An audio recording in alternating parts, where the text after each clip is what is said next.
Namaste. Good morning. I got off to a rocky start. I monitored the microphone down here in the bottom of my screen, and somehow I forgot to turn on the lavalier. So fortunately I noticed that no sound was recording. It was only a minute into this sharing. Yesterday I talked, 2 days ago I talked about who then if not you? And this is my appeal to those of you that have considered, those of you that are on your way, to either be more diligent or to consider more deeply, and especially in the consideration of the topic for a few days ago, the tipping point, whether are we going to let the world go to hell in a handbasket? And I say the world, I mean human beings, human doings, go to the world in a handbasket. Are we going to wake up, have the rapture, rediscover our origins, self-fulfillment that can only come from the realization that of the oneness? The little self can't become the big self until it can accept, that can broaden its horizons to accept, to embrace all sentient beings. And of course, this is the oneness, and the oneness without division, without separation. But the oneness is infinitely more big than we can imagine. I think we're just this human being, and I use it in the true sense of the word, the word, compared to human doing. We're just a minuscule part of the whole scheme. The unknowable.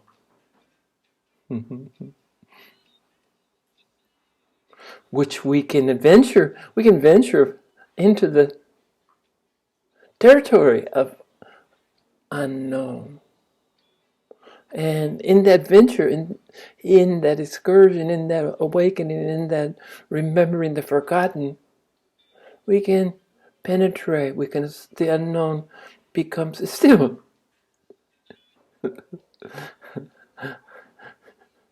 huge, but we can penetrate the unknown and make it knowable. So it becomes the known and the knowable and the unknowable.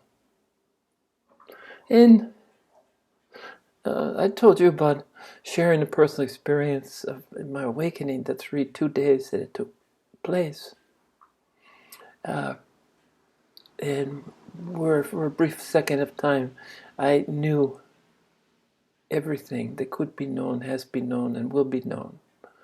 And then I got a reprieve before my head exploded. Yeah. I wrapped my mind around it, but it was for a very short period of time. So then, that was the question, who then if not you? And this question was expanded because in the process of self-discovery, which I've said before, can be viewed from the outside as kind of a selfish. You just withdraw from the world. It's necessary because you can't give until you take. When I say take, I mean take the time, the discipline, the effort to devote everything to your inner journey, your inner exploration. Can't be avoided, shouldn't be avoided, should be embraced. And whether or not people on the outside understand, it's really not in your purview. It's not something that you could spend any time wondering or considering about this apparently selfish activity of withdrawing from the world. But in the long game, what begins within can't help but expand to the outward world. So inward, you go in far enough and then you come out. Yeah. Necessary. And not only is it necessary, but should become consuming, overwhelming, to the point that nothing else exists except your inner work. By doing this inner work is the only way that we're going to have any impact on the world around us. And remember, impact, I use that word gingerly.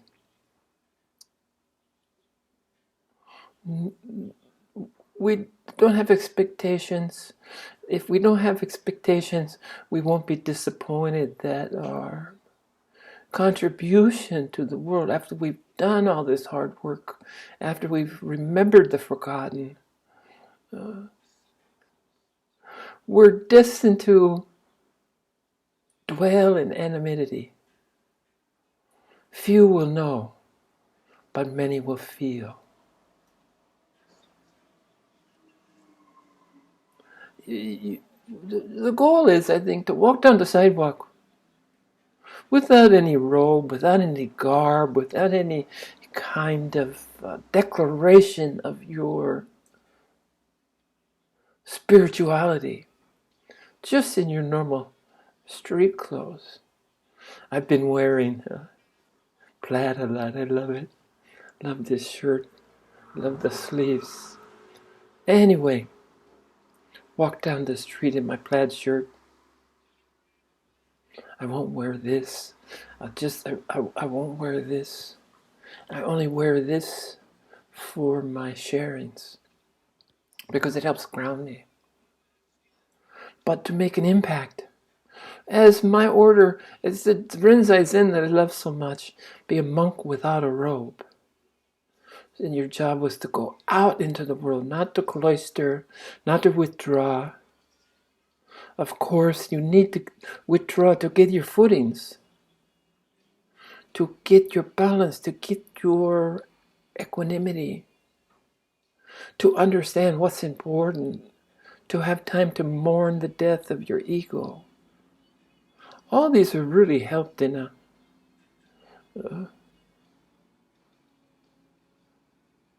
temple or spiritual environment.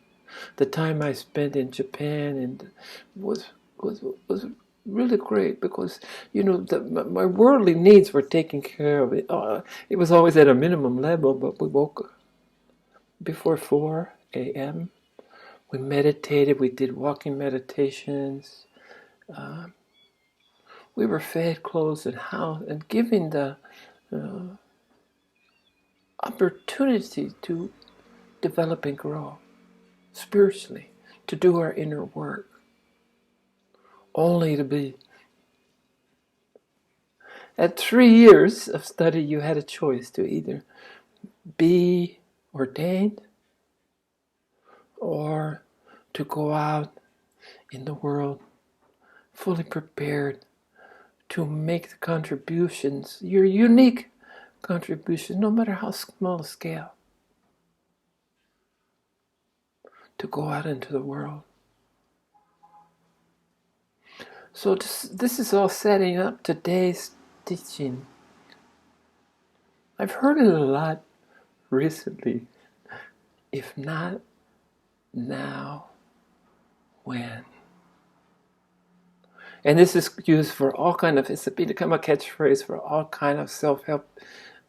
But the relevancy, the beauty, the usefulness of the question, no matter how universal or how trivial some applications seem to be, like Nike's "just do it."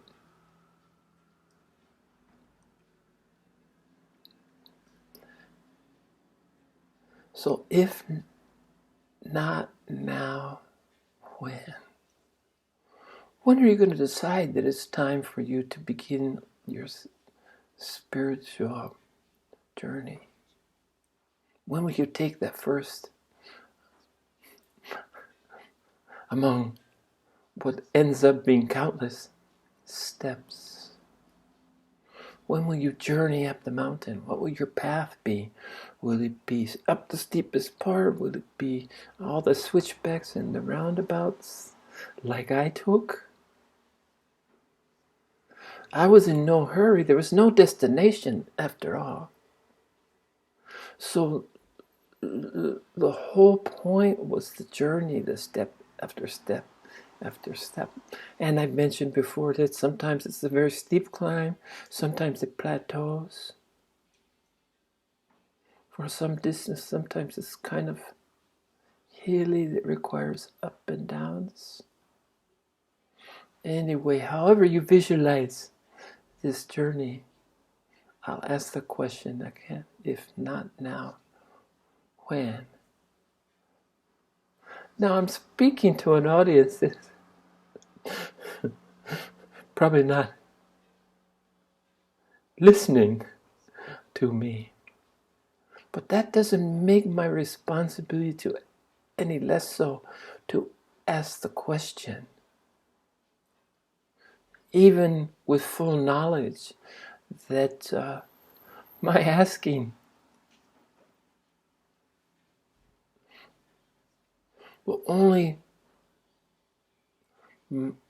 contribute to the joint sense that I see and feel of more and more people. I'm just adding to the dialogue. I'm preaching to the choir, as they say. But words, just as you throw a stone in the pond and it ripples, words, deeds, thoughts, feelings have consequences, ever expanding concentric circles that continue and continue. So everything you do, think, feel, remember, has an impact, whether you know it or not. So let's choose. That's the question, if not now, when. Choose to make a footprint. Choose to, on the side of the pendulum that's tipping towards universal awakening. Avoid contributing to the doom and gloom scenario of the tipping point where human doings will become extinct. And that day will come. Human doings have done as much damage as they can. No matter the best intentions pave the road to hell, right? Yeah. And that's the best intentions.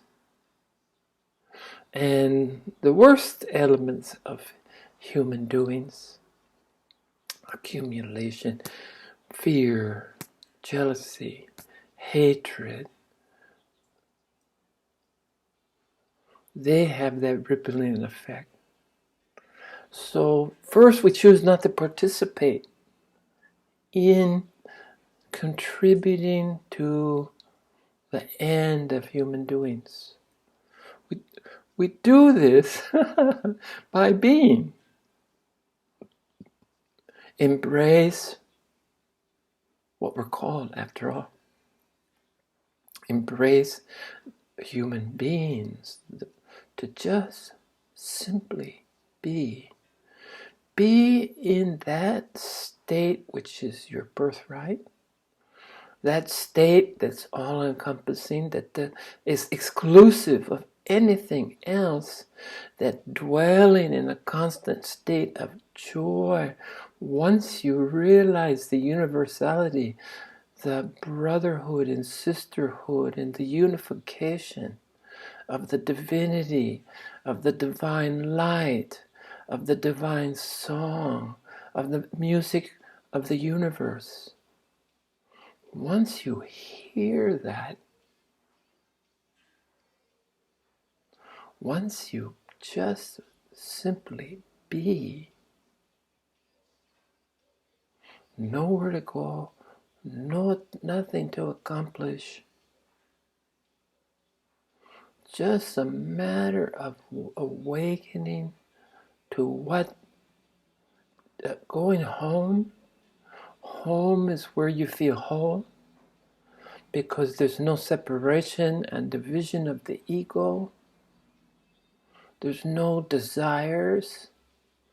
There's no need for accolades, accomplishments. Willpower. I always talk to people about willpower and talk, what was always more important to me is won't power. Everyone talks about willpower, but where's won't power? I won't do that. Just as strong, just as demanding as willpower. But I would say in most cases, much more constructive. Of course, it's depending on what you will. But willpower won't wake you up. Willpower will not help you to remember what you forgot, to reclaim your birthright. You don't get there by willpower. But in the beginning, willpower, like everything else has a purpose. Even so-called negative things we think about. Hate has a purpose of showing the possibility of love. Darkness has the possibility of light. Hatred has the possibility of compassion.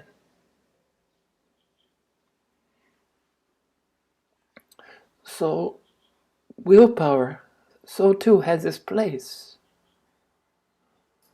I'm pointing over here to my chair, which you can't see, but that's my spot of meditation. Other than bike riding, I ride my bike and it's my meditation. And I like the changing scenery, and I ride in safe places in the countryside and just totally immerse myself. And it's nice to get the heart pumping and the body moving. Sitting is another art, but movement, to find the beauty in movement. So all these things I'm posing to you, if not now, when? When will you start considering these things? When will you see the hollowness and the emptiness of separation and division? The futility of wasting your resources to maintain something so flimsy as an ego, so illusory. How much effort do we put into building up, I'm this and I'm that? And even, it's almost sacrilegious, because I am is a spiritual statement. So when you say, I'm great, I'm it's almost blasphemy, because I am that I am, or simply I am, is the Western equivalent of Om. The Om includes all the sounds that possible for a human being to make in synergistic, in symphonic wholeness. I am is the equivalent. So I spend so much time trying to get rid of the pronoun I. I can't say a sentence without using I. But then I decided, the idea that we throw the baby out with the bathwater. I can't use the pronoun. And man, I've struggled. Just like I struggle with the concept of wishing and hoping. I don't know, I've worked so hard to find when I wish you well, when I have hope that you will begin this process. But wishing and hoping are almost as useless as belief. Wishing and hoping are no more required than belief. In fact, they're the antithesis of what one needs to embrace. So I find myself wish you well, hope you get better, and all the time I'm desperately searching for a better way to express what I'm trying to express. I support you in your efforts. I'm aware of your presence and your impact, for better or worse. I'm full of compassion and confidence that when your time comes, as it does for each and every one of us, you'll rise to the task. You'll take that next step. All the while knowing that that next step is, at the time that you take it, is all that there is. Just as your leap of faith when you leave fear, the ego has been dismissed as the charlatan, as the trickster, as the illusory.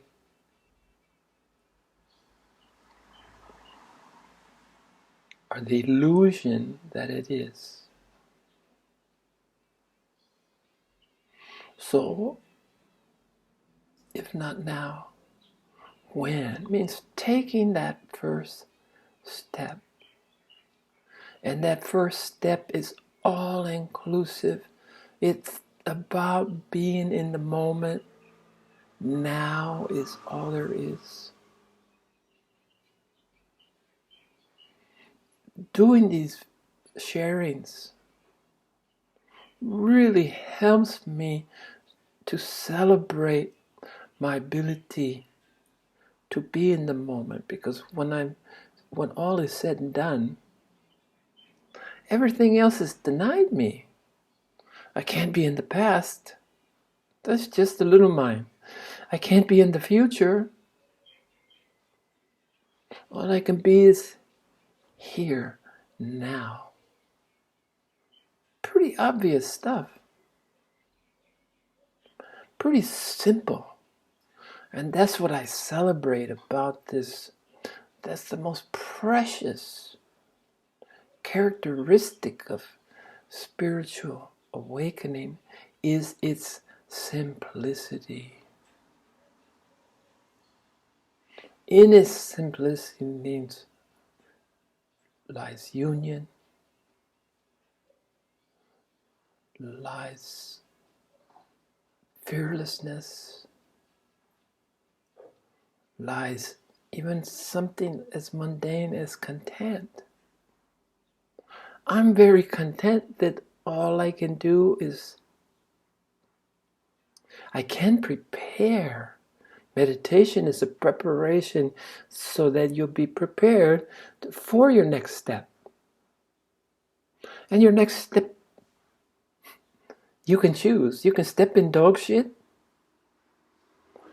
or you can step one closer to divinity. That's your free will. That's what free will is. Do you want to put down that 200-pound bag of shit that we carry on our backs? Do you want to put it down, to relax, to breathe, to release?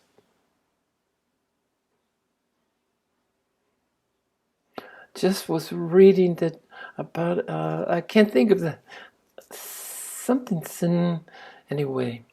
The Greek mythology about the man that pushed the stone up the mountain, only for it to fall down and for him to begin his process again.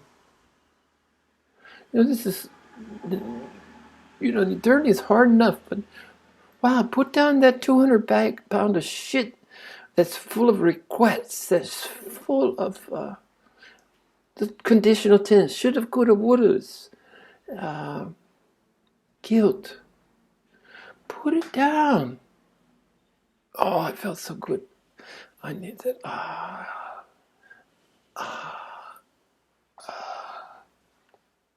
I don't know if you could see I lightened before your eyes, but just the practice of, even though I've long left it behind, just the practice of letting it go. Put that 200-pound bag of shit that we all carry, put it down. Put it to rest.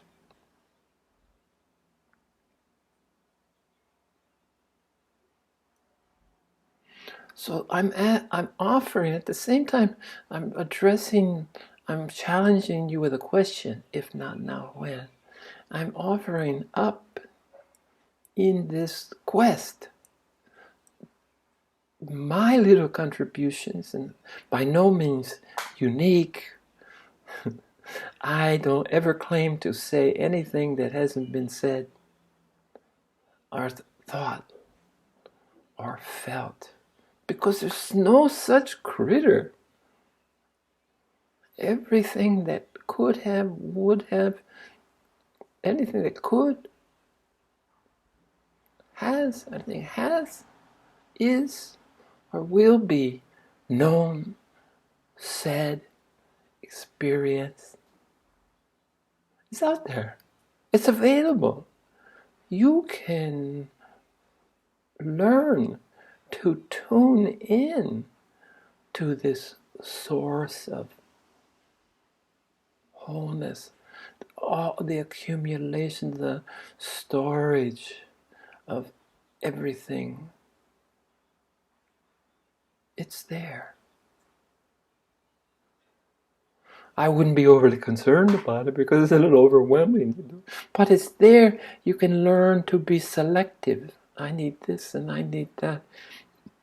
And it's a job this is where the little mind can come in handy. The little mind can be a source of ailment and all that's challenging you, or you can turn it around and utilize it and say, hey, I lost this, go find that. I want so-and-so to contact me, so go make the connection.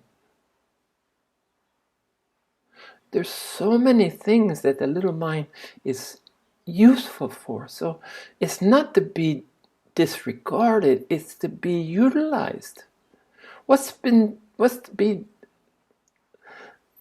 discarded is any importance that you put on just the mindless monkey mind, the babble,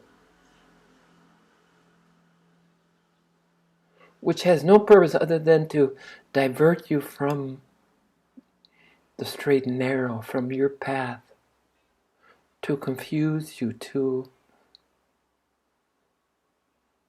try to get that little ego to have a renaissance, where that little ego comes back through division and separation to claim its very tenuous hold on who and what you are.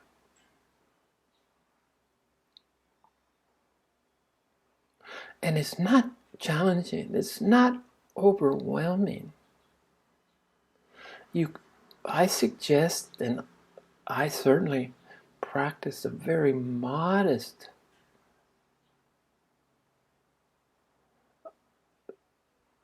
beginning of my path. take the step. Enjoy the process of moving one foot to the next, from one stone to the next. Enjoy that process. Enjoying the arrival. And prepare for the next step that's unavoidable. It's coming. We do have free will. We can choose. And that's the beauty of things.